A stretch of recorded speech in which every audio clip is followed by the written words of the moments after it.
اولیاء الہدا اما بعد فاعوذ باللہ من الشیطان الرجیم بسم اللہ الرحمن الرحیم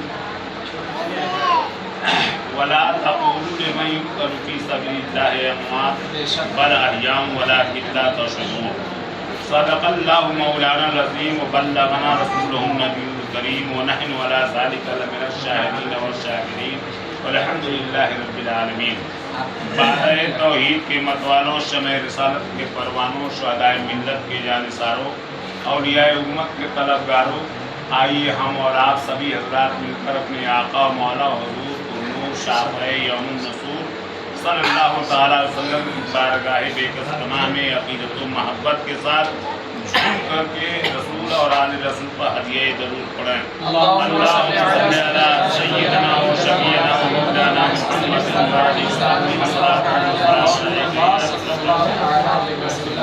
آئیے ایک بار آل رسول پر بھی ہدیہ درود پاک پیش کرنا۔ صلی اللہ علیہ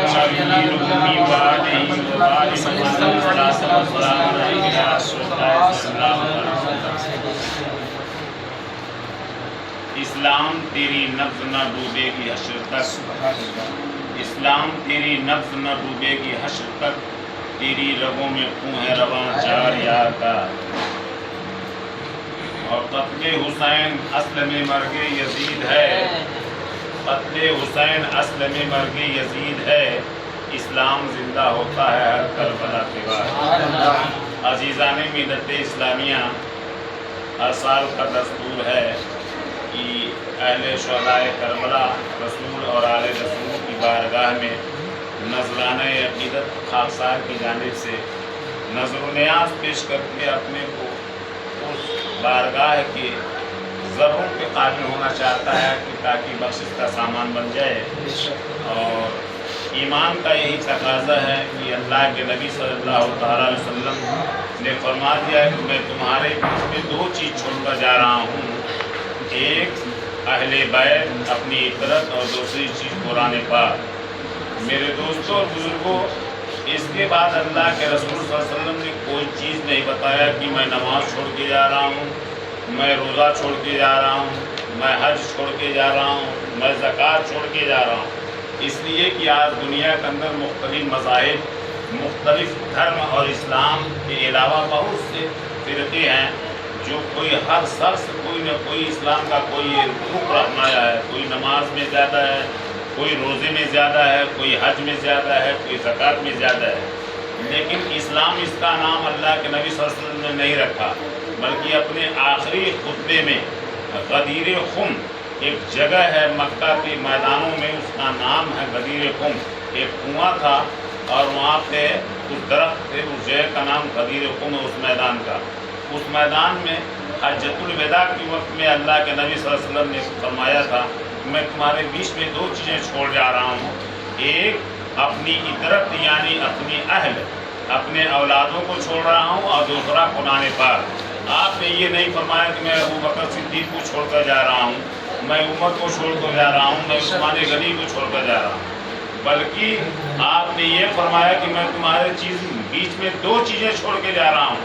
اس لیے غیبدان رسول جانتے تھے کہ ہماری امتیوں میں 73 فرقے ہوں گے، کوئی نماز میں زیادہ ہوگا، کوئی قرآن کی تلاوت میں زیادہ ہوگا، کوئی حج میں ہوگا، کوئی زکوٰۃ میں ہوگا، لیکن یہ سب چیزیں جنت کی سامان اور بخشش کا سامان نہیں بنے گی، نہ اللہ کی رضا کا سامان بنے گی، نہ محبوب خدا کے خوشی کا سامان بنے گی، بلکہ اگر خوشی کا سامان بنے گا تو آخری خود میں جو آپ نے فرمایا کہ میں تمہارے بیچ میں دو چیزیں چھوڑ کے جا رہا ہوں، ایک اہل بیت، دوسری قرآن۔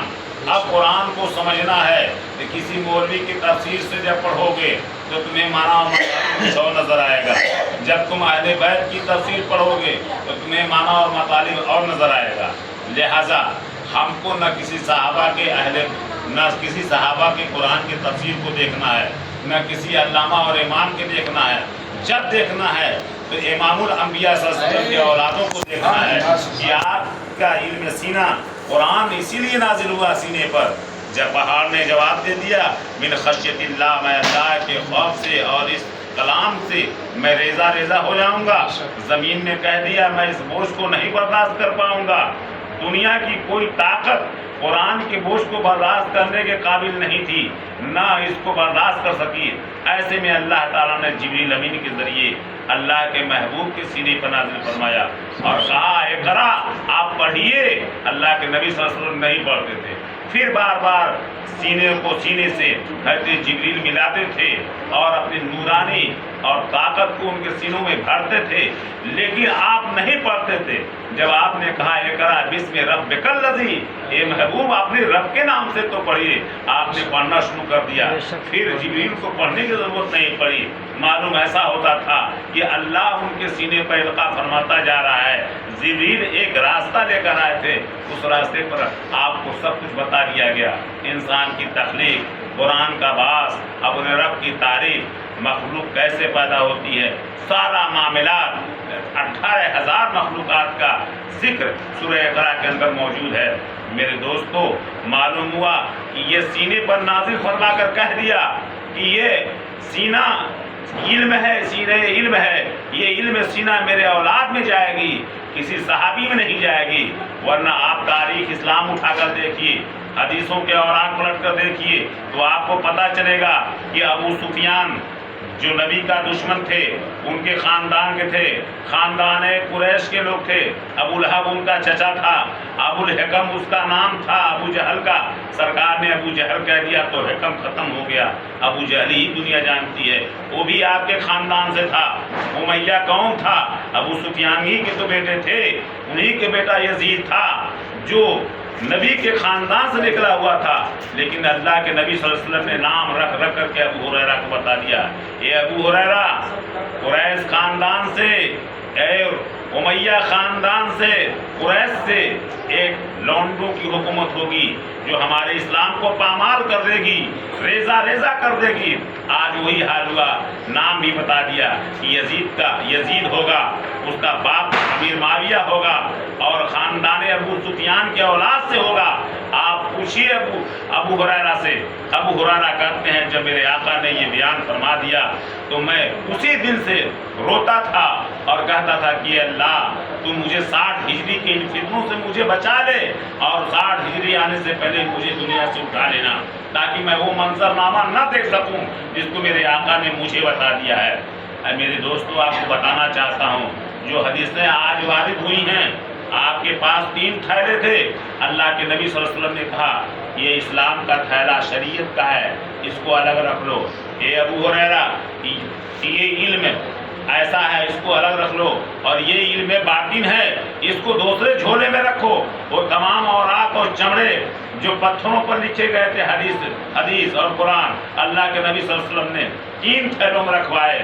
آج جو تھیلا امت مسلمہ کو ملا، جہاں آج ہم لوگ موجود ہیں، کہ آج ہم لوگ نماز اور روزے اور تمام صحابہ کرام کے جھنڈا اٹھاتے ہوئے چلتے ہیں اور سب کا جھنڈا اٹھاتے ہیں اور نعرہ تکبیر لگاتے ہیں، نعرہ رسالت لگاتے ہیں اور نعرہ حیدری بھول جاتے ہیں۔ آج علماء اہل سنت بھی گمراہی کے راستے پر موجود ہیں۔ وہ جب بھی اپنے جلسوں میں میں دیکھتا ہوں، ان کے جلسوں میں ان کے جو اناؤنسر ہوتے ہیں، جب نہ وہ اپنا تکبیر بولتے ہیں، نعرہ تکبیر، تو نعرہ حیدری کو بھول جاتے ہیں۔ بولتے نہیں ہیں لیکن جان کر کے امت کے راستے سے اس کو ہٹاتے ہیں، تاکہ امت کے سامنے بار بار مولا کائنات کا ذکر نہ آئے، تاکہ ان کے سینے میں ان کی جب محبت ہو جائے گی تو ان کی اولاد کی محبت ہوگی۔ اور نعرہ غوث مانتے ہیں، نعرہ غوث کا ہے کون؟ غوث تو ہمارے نبی کے آل ہی میں سے ہیں، انہی کے بارے میں تو اعلیٰ حضرت نے فرمایا ہے، تو حسینی حسنی کیوں نہ محی الدین ہو، اے خضر مجمع بحرین ہے دریا تیرا۔ آپ کی ماں، آپ کے باپ حسنی اور حسینی ہیں، اسی خون سے تو آپ پیدا ہوئے ہیں۔ غوث کا نعرہ تو بڑے خوشی سے لگاتے ہیں۔ اور مولا کے بارے میں جب غدیر خم پر اللہ کے نبی نے جو نعرہ دیا کہ جس کا مولا میں ہوں اس کا مولا علی، جس کا مولا میں ہوں اس کا مولا علی ہے۔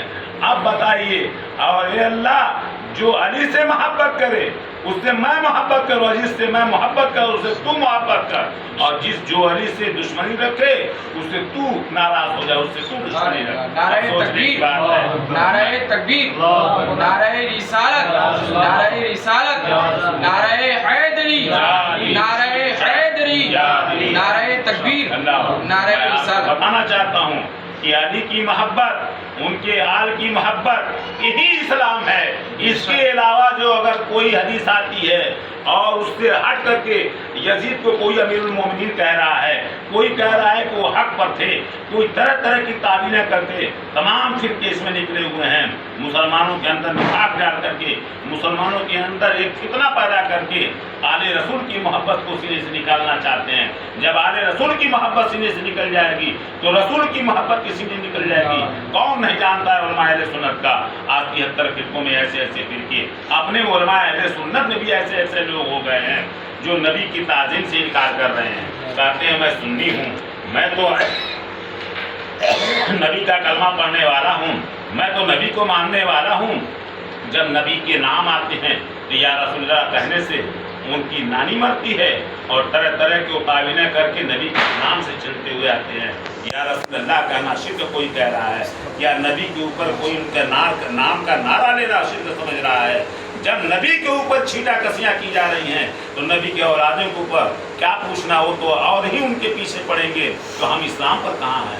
ہم ایمان پر کہاں ہیں؟ اسلام تو اسی کا ہو سکتا ہے جس کے ساتھ اگر قرآن ہے تو قرآن کے ساتھ آل قرآن بھی ہونا چاہیے، آل رسول بھی ہونا چاہیے، اور آل قرآن سے مراد نبی کی آل ہے، اور نبی کو قرآن کہا گیا ہے قد جاءکم من اللہ نور و کتاب مبین۔ اے محبوب، میں نے آپ کو کھلی کتاب، روشن کتاب بنا کر کے بھیجا ہے۔ آج لوگ قرآن کا ترجمہ اس میں تفسیر کے ذریعے کرتے ہیں کہ آیا تمہارے پاس ایک کتاب اور روشن، آیا ہے تمہارے پاس روشن کتاب اور نور سے مراد نبی صلی اللہ علیہ وسلم کو لیتے ہیں، کتاب سے مراد قرآن کو لیتے ہیں۔ ہم کہتے ہیں کتاب کوئی کون ہے؟ کتاب تو کوئی چیز نہیں ہے، کتاب تو ہم نے لکھی ہے، قرآن پر زیر زبر تو ہم نے لگایا ہے۔ قرآن کو لکھنے کے لیے چمڑے پر میں نے لکھا ہے، ہڈیوں پر میں نے لکھا ہے، پتھروں پر ہم نے لکھا ہے۔ یہ قرآن تو اس شکل میں نہیں تھا جو قرآن ہم پڑھتے ہیں، بلکہ اللہ تعالیٰ نے کہا قد جاءکم من اللہ نور و کتاب مبین۔ اے محبوب، میں نے آپ کو روشن کتاب بنا کر بھیجا ہے۔ جس نے محبوب کو روشن کتاب سمجھا، جس نے آپ کے روح انور کو دیکھا، اس نے خدا کو دیکھا۔ اس لیے آپ کا ترجمہ اہل صوفیہ، اہل اللہ کا ترجمہ یہ ہوتا ہے کہ میں آپ روشن کتاب ہیں، آپ روشن قرآن ہیں، اے محبوب آپ روشن نور ہیں۔ آپ ہی کہا گیا ہے، اس میں دو ترجمے نہیں کیے گئے ہیں کہ کتاب الگ کر دیا گیا ہے، محبوب کے نور کو الگ کر دیا گیا ہے۔ اگر نور محمدی کو ہی نہیں قرآن کہیں گے تو قرآن کیسے سمجھ میں آئے گا؟ آپ کو سمجھنا چاہیے سرکار صلی اللہ علیہ وسلم نماز پڑھا رہے ہیں، امامت کر رہے ہیں، ابو ہریرہ بھی ہیں، بڑے بڑے اکابر صحابہ بھی ہیں، مدینہ پاک کی سرزمین ہے، وہ مدینے کی مسجد میں سرکار سجدے میں ہیں، حسن و حسین کھیلتے ہوئے آ رہے ہیں، اور آنے کے بعد آپ کے دوسری مبارک پر بیٹھ گئے اور آپ نے سجدے کو طول کر دیا۔ صحابہ کرام کو گھبراہٹ ہونے لگی، کیا معاملہ ہے؟ آج سجدے سے سر نہیں اٹھایا جا رہا ہے، کیا معاملہ ہے؟ جب سرکار کو دیکھنے کے لیے کچھ صحابہ سجدے سے سر اٹھا دیے کہ دیکھیں کیا معاملہ ہے، تو کیا دیکھتے ہیں کہ حسن و حسین آپ کے پشت مبارک پر سوار ہیں اور سرکار ان کی وجہ سے نماز کو طول دے رہے ہیں، سجدے کو طول دے رہے ہیں۔ ایک صحابی کرام سجدے سے اٹھ کر کے ان بچوں کو اٹھا کر کے بغل رکھنا چاہا، لیکن سجدے ہی کی حالت میں میرے سرکار نے ہاتھ اٹھا کر منع کر دیا کہ مت اٹھاؤ، ایسے آپ نے اشارہ کر دیا، چھوڑ دیا گیا۔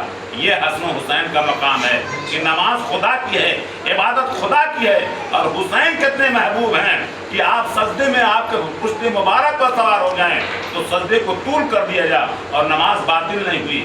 معلوم ہوتا ہے اصل ایمان وہی تھا جو صحابہ کرام کے زمانے میں تھا۔ ابو ہریرہ نے جو حدیث سنی تھی، جو اپنے آنکھوں سے ابو ہریرہ نے دیکھا تھا کہ سرکار سجدے میں ہے، حسن حسین آپ کے پشت مبارک پر ہے۔ آج تو مولانا لوگوں کا فتویٰ یہ ہے کہ اگر نماز کے اندر کثر ہو، نماز کے اندر زیادہ کوئی کام ہو گیا، کام زیادہ ہو گیا، عمل کثیر ہو گیا، تو عمل کثیر سے نماز باطل ہو جاتی ہے۔ عمل کثیر اس کو کہتے ہیں کہ قیام کے اندر ہے یا سجدے کے اندر ہے،